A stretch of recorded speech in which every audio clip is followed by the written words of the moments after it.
Thank you for joining us for this episode of That Solo Life, the podcast for PR pros and marketers who work for themselves, like me, Michelle Kane with VoiceMatters, and my ever-steady co-host, Karen Swim of Solo PR Pro. Hi, Karen. How are you today? Hey, Michelle. I'm doing a lot better than you. I know that you are an allergy sufferer, and the beauty of spring comes with the reality of allergy season. Exactly. It's been an agonizingly beautiful season here in southeastern Pennsylvania. So that actually informed our topic today. It did. We're going to talk about how to pollinate your leads. Let's use pollen. Well, we know pollen does good, even though it does get all up in our sinus cavity. So apologies for how I sound today. I sounded worse 3 days ago. So there's that. But yeah, we're just going to keep it a little light today and just kind of give you a pep talk of how to keep that business pipeline fluid, which we all need to do no matter how things are out there. And although it's a spring thing, it actually was a topic that was kind of rolling around in my head. Yeah. Because I get to talk to so many small business people and so many solo PR pros, and I have noticed this trend. And so, as always, we want to help you to have the business that you want. And again, I always preface that because when I first started my business, there were a lot of people out there that were, posting pictures on Twitter. We didn't have, I'm embarrassed to say this, but we didn't have Instagram yet, let alone TikTok. And yes, I'm that old, but people would post up pictures of like these fancy cars and mansions, and it just didn't speak to me. Yeah. And it was their measure of success. And that's fine if that's your measure of success, but it wasn't for me. I wanted something different. I was going into business for myself for completely different reasons. And so I always like to preface that because whatever your why is and however big or small you want your business to be, for everybody, there's a way to do that and have a healthy business. And that's kind of what we're aiming for people not to struggle. This year, we've seen a lot of economic tumult. We've seen a lot of companies doing layoffs. There's a lot of fear, uncertainty, and doubt, the famous FUD. And I'm watching a lot of our small business and solo PRs fall into discouragement. And so we want to talk about, and the reason Pollinate is such a good theme is because here's what some people do. And people that are in traditional jobs do this too. You're working, head down, and then you lose an account. Or if you're in traditional employment, you lose a job. Then all of a sudden you're on LinkedIn like a crazy person, running after job leads, or you're running after leads for your business. Pollinating is something that happens before the blooms come. Pollinating is critical. And so we want to talk about the things that you really should be doing before the season starts, where you will need the business. And so this is why we always talk about business development being an ongoing activity. Right. And I think a key way to do that, and I challenge myself to do this as much as anyone else, speaking of LinkedIn, pop in every day, offer just a little nugget of advice, seek to be a helper. Because then when people are looking for help, they're going to think of you. And if you want to expand that into some content marketing for your business, by all means, please do. There are these habit builders out there. There's Dig. There's a lot of habit builders. Build a habit of being the face of your business every day. I mean, I find that, these consistent habits really do pay off. So for me, I will tell you and lean into what you're good at. So for me, I am a relationship person. I genuinely love people. I mean, I genuinely do. Even though I'm kind of an introverted extrovert, I care about people and I build these really long-term relationships. And so my superpower is maintaining connections.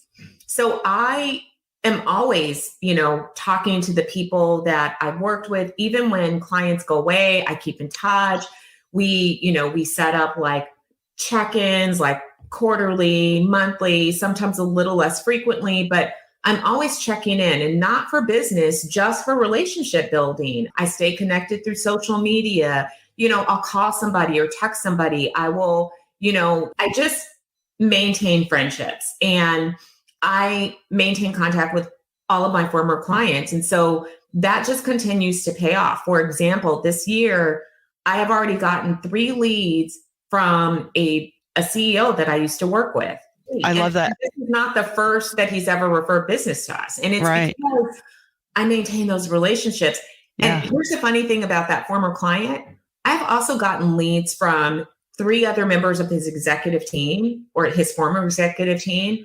And the company was purchased by somebody else, but we've maintained those relationships. We've maintained contact. And so they continue to refer business my way. So don't underestimate the power of adding relationship building into your routine activities if that's your superpower too. No, and honestly, that is my main why. Business is relationship.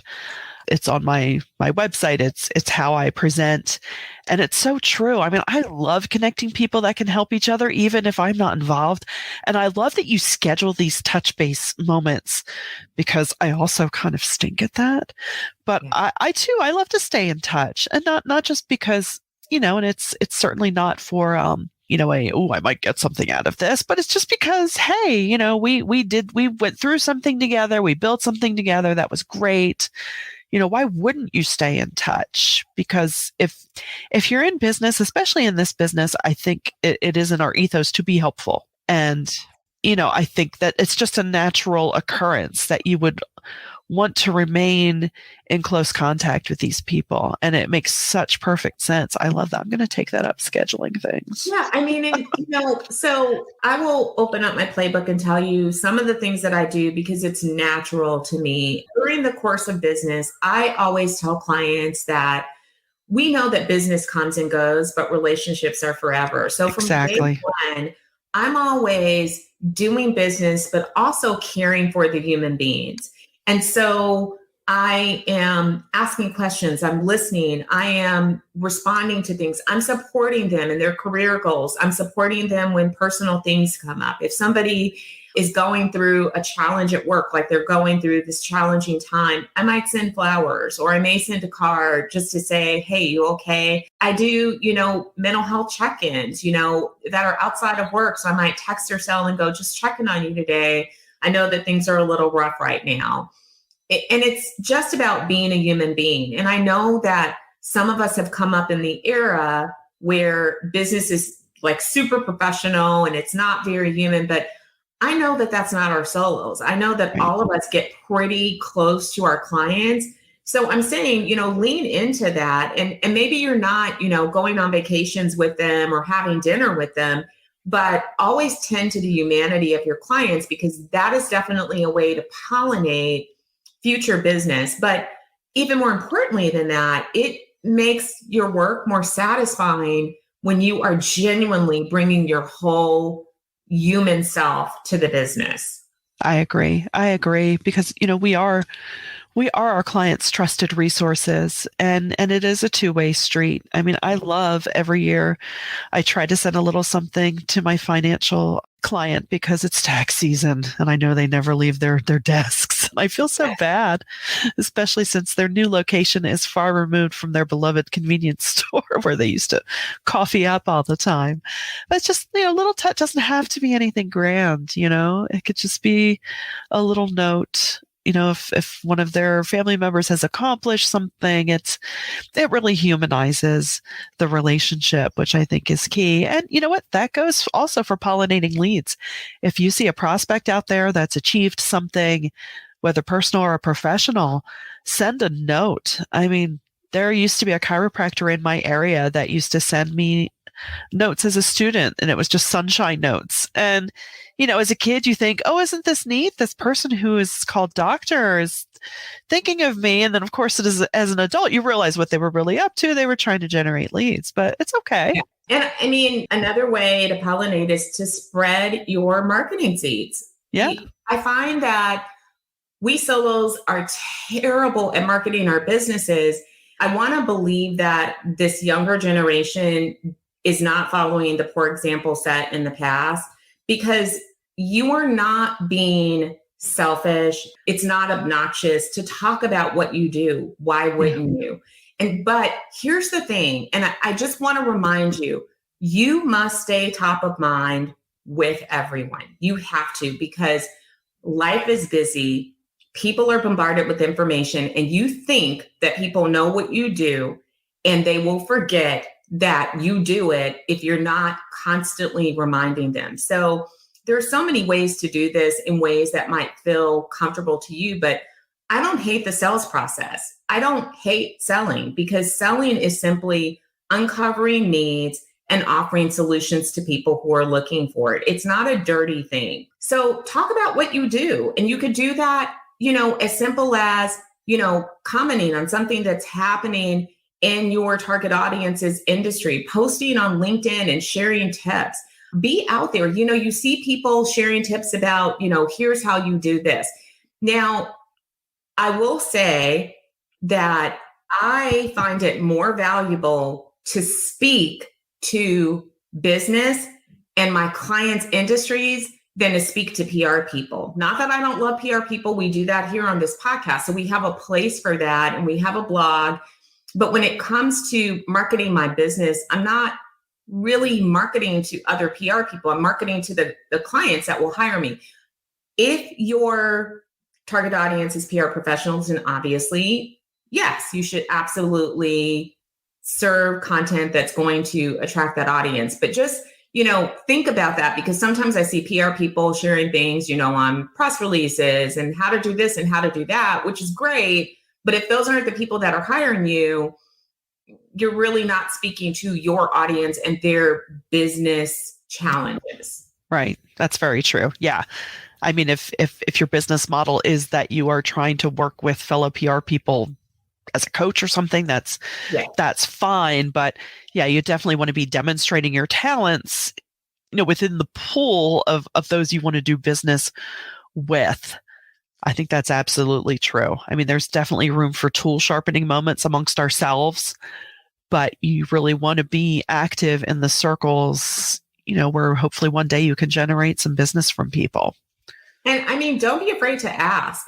That is, so many times you leave stuff on the table because you don't ask for the business. Ask if, somebody, hey, are you working with anybody? I'd love to chat. Yeah. And if we are, of course, we don't do that in PR. We are respectful if there's an agency in place, whether we know them or not. So we don't want to steal business, but there's a lot of people out there that could use PR support and they don't have somebody. Speaking of PR people too, even if there's an internal PR person, get to know those internal people, because there's a statistic that I will look up for you all, but I just went to an event where they were sharing that the companies that are able to 20 times their revenue, when they looked at the characteristics that are common across these companies, one of the things is that they use independent contractors. We know that we are a superpower for companies. And so even if a company has an internal team, especially these days, those teams need to be laser focused on very specific types of initiatives. And so having an outside agency brings in a more global perspective, because if you're inside of an agency, you're focused on the company's messaging. Your perspective is a little bit different. You're not working with, 10 other companies. You haven't seen the inside of other businesses. You've only seen your company and you're focused on that, and you see it from that lens. But an outside agency can focus on a different set of outlets. We deal with a wider set of reporters. And so you can even carve out responsibilities. Like I've had engagements where the internal team handled tier one and we handled trades, or the internal team handle, one facet of media relations and we did thought leadership for the executive. So you can, slice and dice it, but don't be afraid that, they have an internal team, that they won't need outside support. No, that's totally true. I mean, I've had situations where, the internal team handles strategy and I'm on the team as a copywriter. Happy to be there. It's nice not to have to lead sometimes. It is nice not to have to lead. And sometimes it's nice, like in the times where we've done trades and the internal team has handle tier one, I've been more than happy because media relations is work, period. But it's like, yeah, good luck with that Wall Street Journal. You take that. Yeah, it's like, that's fine. Happy to let you have that. You go for it. And our team has killed it. And and not to say that we haven't supported them on some of the tier one stuff too, but again, you can stay in your lane and you can add value just because of your perspective. And then what you bring to the table of having this expertise across often more than one industry and definitely across companies. So you have different ideas and a different perspective to bring to the table. Yeah. And, building new relationships along the way. Yeah. And, here's another way that you can pollinate. You can run webinars. Yeah. And market it to prospects. Companies are always going to be grateful to learn something that's going to move their business forward. So take a step back and think about what problems are happening in the industries that I serve and how can my expertise help these companies. And so with that knowledge, you can sit down and craft things. Now, if you're not like the webinar type of person, that's okay. Maybe you want to do in-person workshops. I've known people that have been really successful at that. Target companies and offer an in-person workshop. I just had a client yesterday have a need for wanting to train on empathetic communications. So, ask and see what the needs are in the communities that you serve and put something together. You can also do an email course. If you are somebody that rocks your email newsletter, use it to actually serve up content and invite people to subscribe for practical and actionable tips and insights. People will do that. I know that sometimes we have subscription fatigue, but people still read. They still learn from reading. They still appreciate that. So if that's what you do, use it. Yeah, that's true. That's true. And even if you also repurpose some of this content into blog posts and content for your website, Google loves that. And then you have the advantage of the serendipity of the Google search results. And if you're a video person, rock a video, rock, a reel, rock a short. There are just so many ways to do it. I think the key is, though, making sure that you are not down so far on accounts that you're in panic mode. Right. Because that's just a terrible place to sell from. And I say that from years of experience of actually being in a sales function. I manage sales teams, and I would tell my team members this because it never, ever, ever, ever fell to be the truth. When they were down, they were not effective because your mind is not in a calm place where you are really looking and you're being strategic and you're being creative. You're panicked. You're freaking out about your income. Right. And if, even if that's you today, I would say, do what you have to do to bring in enough income to get you, solid again, where you can start to be more proactive. And so there is no shame in offering services on Upwork if that's what you got to do. There is no shame in taking a slice of your business. If you are a copywriter, go hire yourself out as a copywriter just to get your income levels back up. And don't forget to tap into your current clients for referrals or more work, because sometimes clients forget the breadth of services that you offer. Yeah, it's true. It's true. So even though it is difficult to calm your mind and the fear in those moments, even if you just do it for an hour, try it and do it chunk by chunk. And we know that you are talented and we know that you will get there. Well, we thank you for joining us for this little pollination moment. And we do value your time. We value if you find this meaningful to you, please share it around. We want to get the word out to as many people as possible so everyone can grow the business that they love in a way that they want to work. So thanks again for joining us for That Solo Life.